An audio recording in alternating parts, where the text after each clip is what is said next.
this section, we're going to discuss the background to Muslims and Islam in the UK. We're going to consider where they came from, when they came, and explore some of the reasons why.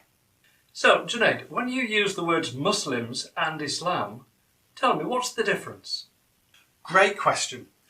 Islam is the religion. The followers of Islam are called Muslims. So when we talk about Muslims in the UK, they are the people who brought Islam to Britain. Okay, so when did Muslims bring Islam into the UK?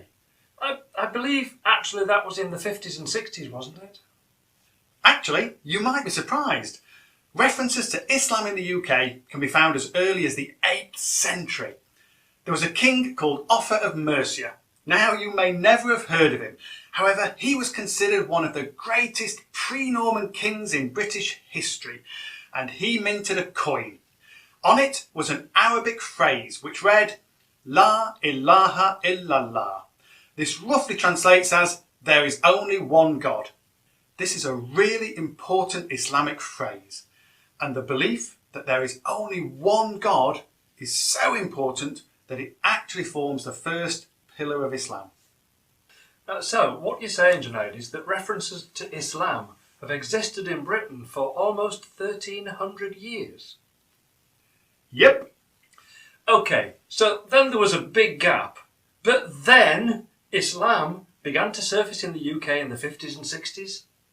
Actually, if we take a look at the late 19th, early 20th century, there were some very famous British converts to Islam, two of which were William Quilliam and Marmaduke Pickthall. William Quilliam, who changed his name to Abdullah Quilliam, was born in Liverpool in 1856. He was a solicitor specialising in criminal law. He opened the first functioning mosque in Britain and published a weekly account of Muslims in Britain. His publications enjoyed a worldwide audience.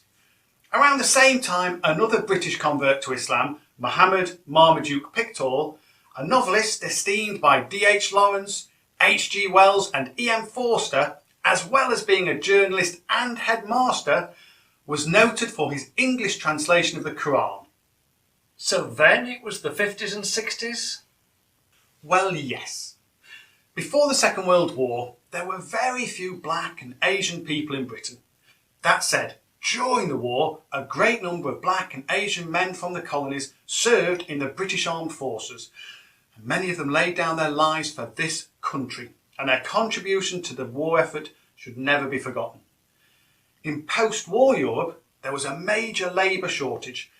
European countries sought to revive their ailing economies by encouraging immigration. Germany welcomed Turks, whilst Great Britain saw an influx of migrants due to the 1948 British Nationality Act, which gave all 800 million people living in the Commonwealth the right to claim British citizenship. It gave them the right to come and work and live in Britain. So a much needed addition to the British workforce came from the Caribbean, India, Pakistan and Bangladesh.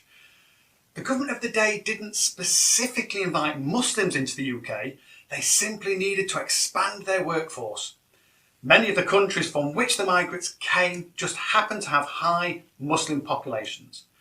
From the mid-1950s until 1961, 30,000 people a year emigrated from the new Commonwealth to Great Britain.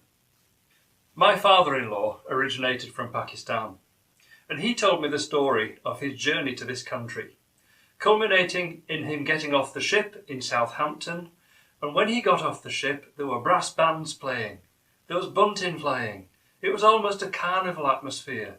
Those people were so welcome into this country at that time.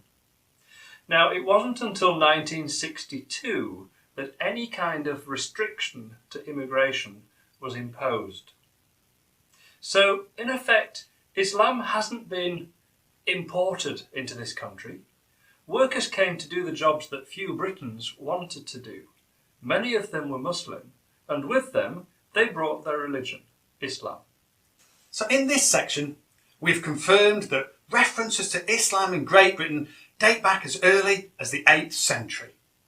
In more recent times, many Muslims have positively contributed to the UK economy and to the UK society by moving to this country to take up work. And with them, they brought their religion. They brought Islam.